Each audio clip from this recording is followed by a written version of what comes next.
Bem, pessoal, dando prosseguimento a usos aí da fórmula de Taylor, temos essa aula que segue a aula 24. Na aula 24 falamos da fórmula de Taylor, um uso para aproximação de funções em torno de um ponto. E aqui a gente vai fazer um uso bastante relevante da fórmula de Taylor para chegar ao que se chama de séries de potências de funções, né? Para certas funções é possível fazer a série de potências e aqui fazer séries de potências, e aqui para a gente as funções que boa parte dessas funções que estamos mais habituados tem desenvolvimentos bastante agradáveis em séries de potência. Então vamos lembrar do exemplo lá da aula 24.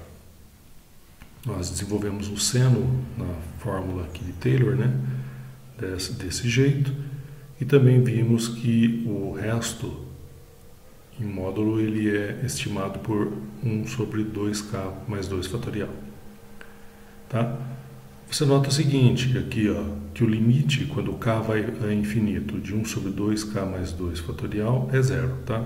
Por quê? 1 sobre 2 mais k fatorial é maior do que 1 sobre 2 mais k, e 1 sobre 2 mais k vai a zero quando k vai para infinito. Tá? Para falar aqui de maneira bem simples. Assim, o seno eu posso escrever como esse limite aqui. Por quê? Se eu aplicar limite de quando k vai para infinito dos dois lados aqui da minha expressão, essa parte daqui, por ser menor ou igual a 1 sobre 2k mais 2 fatorial, segue do teorema do confronto que ela vai para zero. Então, o seno vai ficar simplesmente o limite desse somatório aqui quando k vai para infinito. Mas assim, falando de maneira assim, mais ingênua, descompromissada, o limite de quando k vai para infinito aqui dessa soma é você fazer, entre aspas, a soma de todos os termos, de j variando de zero até mais infinito. Tá?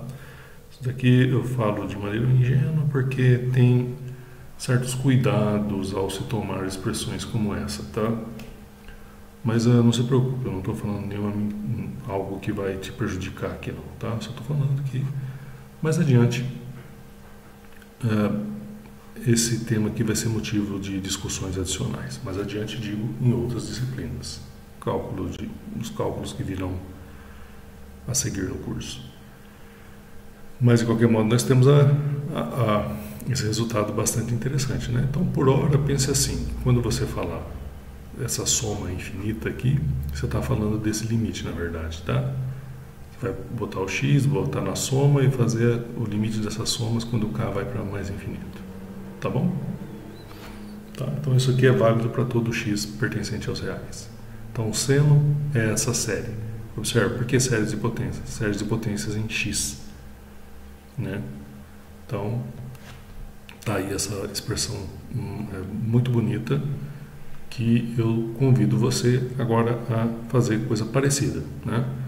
Se você fez os exercícios que recomendei lá na aula passada, nesse ponto você vai conseguir fazer esse exercício adicional. Olha, verifique que também para o cosseno você tem uma expressão em séries de potência escrita desse jeito, desculpe. Tá? Beleza. Vamos falar aqui um pouquinho agora da exponencial. Qual que é a série de potências da exponencial? Série de potências em torno do zero, tá? Vamos deixar claro aqui. Então, para exponencial a coisa é um pouquinho mais... exige mais cuidado, tá? Se você tiver o x aqui no intervalo de menos L até L, a exponencial de x tem esse desenvolvimento na forma de Taylor aqui, tá bom? De novo, isso foi um exercício que era para ter sido feito lá na outra aula. Agora você está vendo a resposta dele, mas espero que você tenha tentado fazer esse exercício lá. E o resto vai ser estimado dessa forma, tá? Aqui eu vou um pouquinho mais rápido, porque já falei razoavelmente aí de como estimar o resto na outra aula. Tá? Porque o maior valor da derivada é o exponencial de L, coisas do gênero, tá? Então, isso daqui vai ficar, por sua vez, menor ou igual a E a L vezes L a K sobre K fatorial. O exponencial de L aqui fica bonitinho. É sobre esse cara daqui que eu quero falar. Agora, esse limite, quando o k vai para o infinito, L elevado a k sobre k fatorial é zero. Isso seja qual for o seu número L que você colocar aqui. 2, 4, 5, 10, que fique parado no processo de limite, né? Então vai ser limite de 10 elevado a k sobre k fatorial é zero. Limite de 11 elevado a k sobre k fatorial é zero. Bom, acho que você pegou, né? Vamos fazer uma demonstração disso. Então, seja k0 um inteiro positivo, um k0 maior do que 2 vezes L. Então eu tenho que L é menor que k0 sobre 2, L sobre k é menor do que meio. Ok, vamos ver o que a gente faz com isso. Pegue agora um k que seja maior do que o k0, escolhido aqui. Então eu vou escrever o L elevado a k sobre k fatorial de um jeito conveniente, tá? Você pode acompanhar que ele é L sobre 1, vezes L sobre 2, vezes L sobre 3, assim sucessivamente. Aí começa L sobre K0, vezes L sobre K0 mais 1, L sobre K0 mais 2, até chegar no L sobre K. Ok? Esses daqui, beleza. Esses primeiros aqui fica tudo bonitinho. Esses você junta aqui e escreve nessa forma mais compactada. Para essas demais aqui, você vai ver que cada um desses sujeitos é menor do que meio, conforme eu disse ali, não é?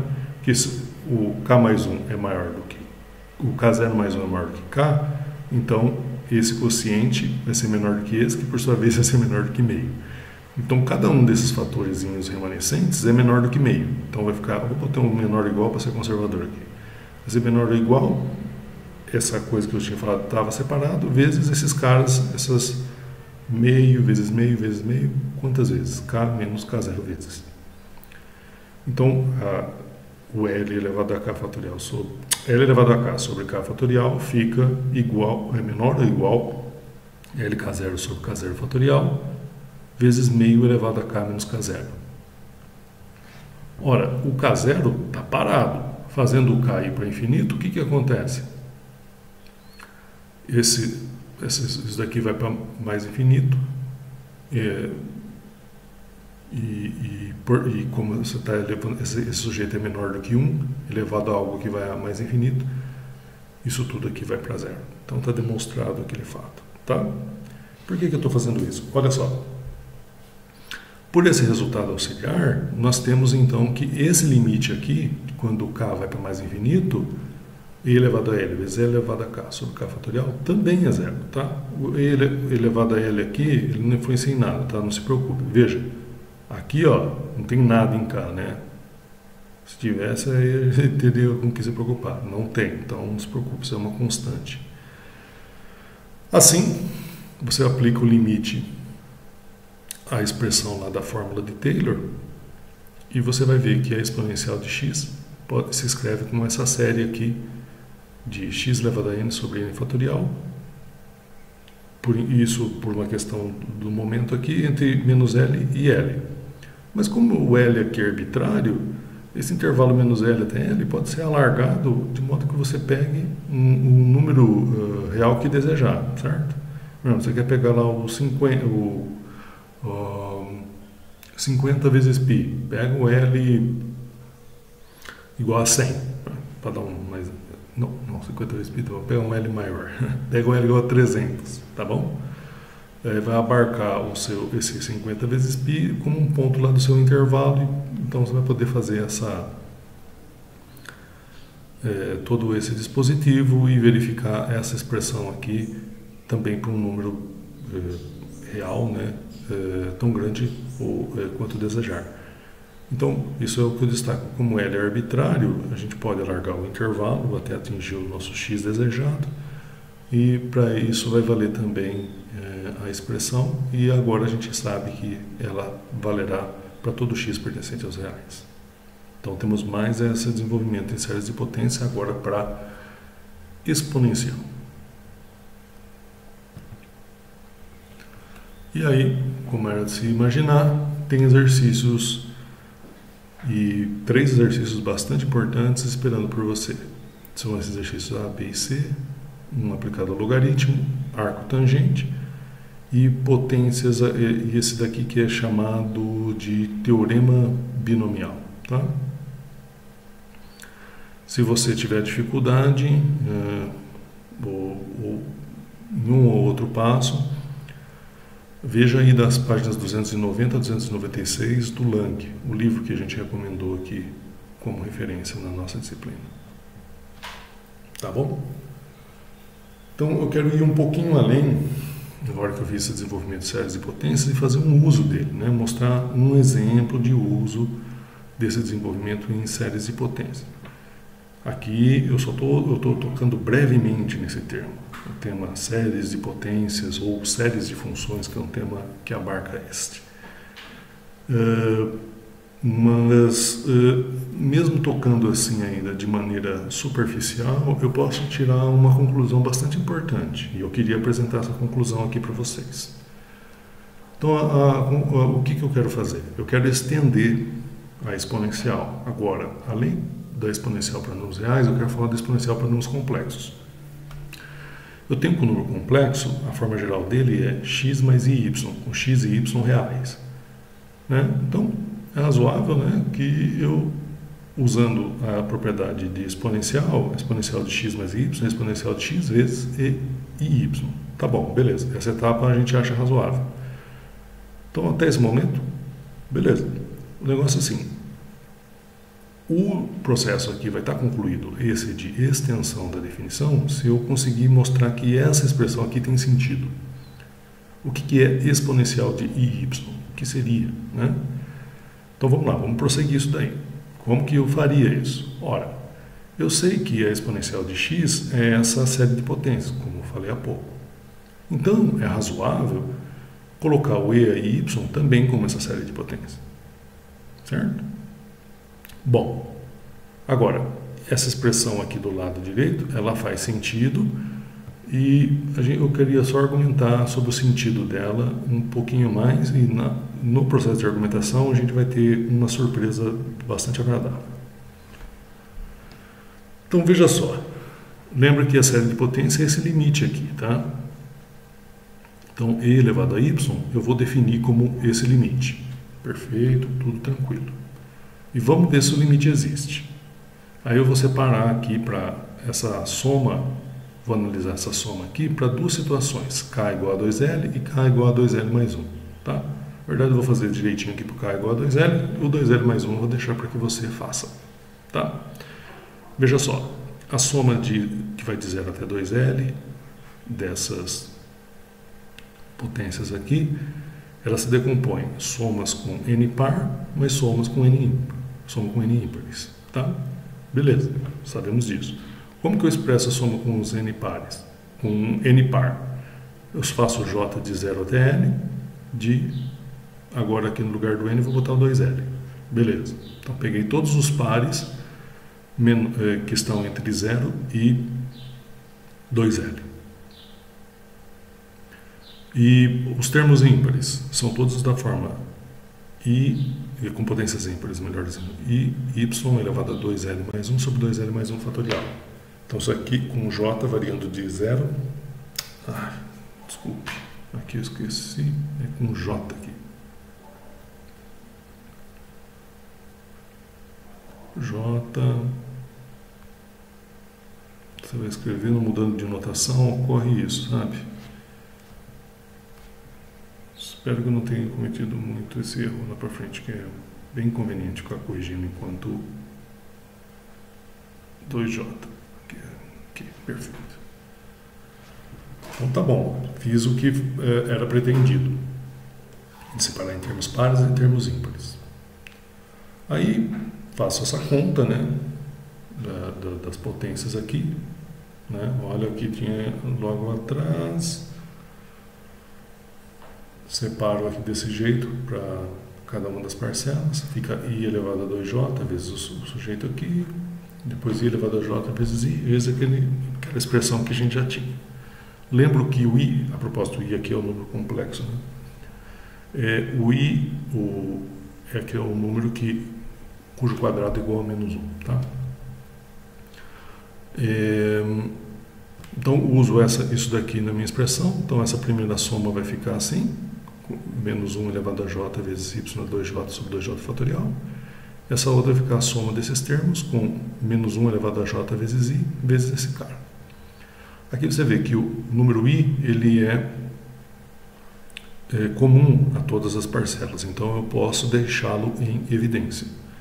Então, daquela soma inicial, nós separamos a soma par, soma ímpar e tal, de potências pares e potências ímpares, e chegamos nisso daqui. Agora você vê isso daqui, ó. Esse cara aqui se aproxima de quem quando L vai para o infinito? Do cosseno. Esse sujeito daqui se aproxima de quem quando L vai para o infinito? Do seno de Y. Então, o limite daquelas somatórias, quando N vai para quando K, melhor dizendo, vai para o infinito, é cosseno de x mais i, cosseno de y mais i seno de y, tá? Você vai poder fazer também um processo parecido para K, igual a 2L mais 1, e vai seguir tudo do mesmo jeito, tá bom? Então, olha só que legal. Então, o e elevado a y, quando você escreve como aquele limite, você acaba vendo que o limite nos dá o quê? Que o e elevado a y é cosseno de y mais i seno y, para qualquer número real y. Então, temos aqui o sentido do e elevado a y, que é o sentido em série, mas que ao mesmo tempo, no processo, acabamos descobrindo, né, ou reconhecendo que ele é cosseno de y mais i seno y. Né? Essa aqui é a fórmula de Euler. Então, aí, só para garantir, né, que todas as outras propriedades ali de exponencial são satisfeitas, eu primeiro peço que você mostre que vale isso daqui, essa identidade, para quaisquer y e w real, e depois essa outra, que é exponencial da soma é o produto das exponenciais, agora para quaisquer dois números complexos, né?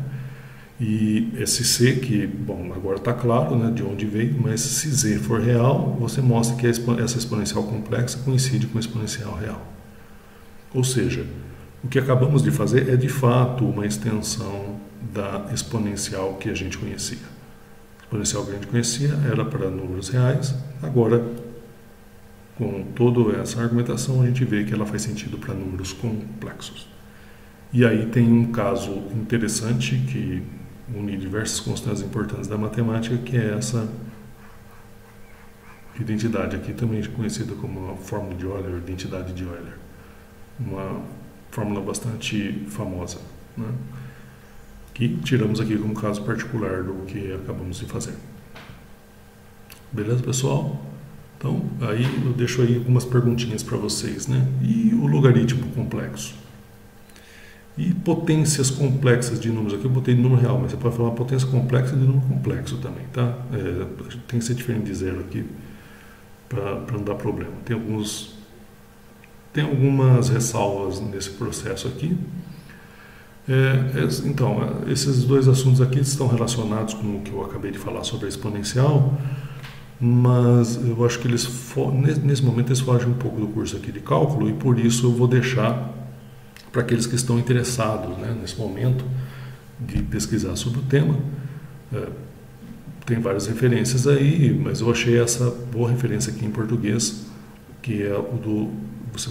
Você vai ver esse tema lá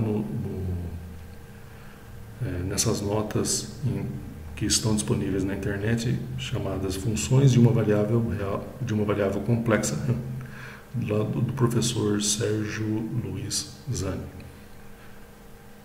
Esse texto ele é para uma disciplina de variáveis complexas, mas se você consultar dessa parte aqui, eu acredito que você vai conseguir entender bastante coisa, tá? Se você estiver curioso de ver esse tema nesse momento.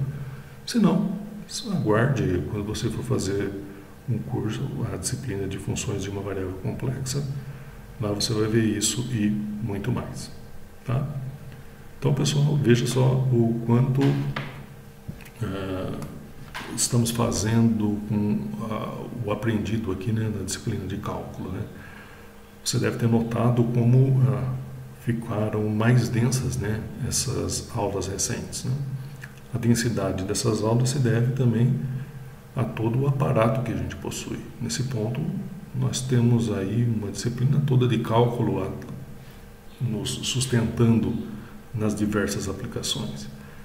E isso é, na verdade, um testemunho, né, da importância de cálculo, o quanto que ele pode lidar com questões assim bastante profundas, né? E é uma disciplina que, claro, com certo esforço você compreende, mas uma vez compreendida você adquire rapidamente a habilidade de trabalhar com ela. E esse preço, né, até do esforço aí para adquirir essa habilidade, ele é plenamente pago. Eu espero que vocês vejam como pagamento, né, desse esforço as aplicações recentes dadas aqui na disciplina, né, e não como um item a mais que você tem que estudar e ver para a prova. Veja do ponto de vista do quão potente é a ferramenta que vocês aprenderam, as ferramentas que vocês aprenderam aqui nessa disciplina de cálculo A. Agora o que a gente está falando são vamos chamar, aplicações dessas ferramentas, que por si só são novas ferramentas, tá certo? Você vai, com elas, também produzir muitas outras coisas interessantes e poder penetrar em outros detalhes de matemática. Então, é isso, pessoal. Na próxima aula falaremos de integrais impróprias.